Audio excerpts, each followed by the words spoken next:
Panoramakamine aus dem Haus Brunner sind formschön, funktionell und wertbeständig.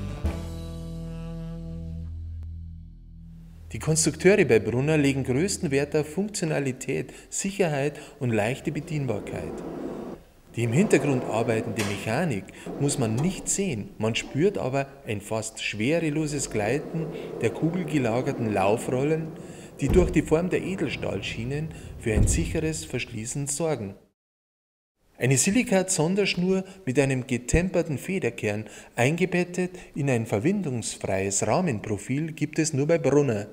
Diese Spezialdichtung behält ihre Elastizität über viele Jahre, sodass sich die Scheibe beim Schließen an die Dichtfläche anschmiegen kann.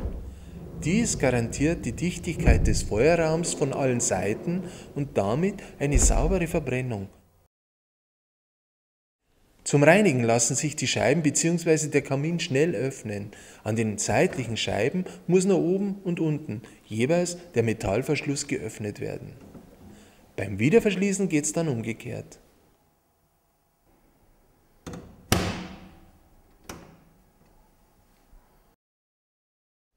Damit mögliche Aufbauten über dem Panoramakamin eine exakte horizontale Basis vorfinden, hat Brunner ein Einstellsystem entwickelt. Mit Hilfe einer vorstellbaren Gewindeschraube lässt sich der Auflagerrahmen exakt ausrichten. Der Ofenbauer kann dann alle gewünschten Aufbauten und Kaminverkleidungen perfekt anpassen und aufsetzen. Das ist Brunner. Bis ins Detail durchdachte Technik und gediegene Verarbeitung. Bringt Freude am Holzfeuer, Freude für viele Jahre. Brunner, einfach gut.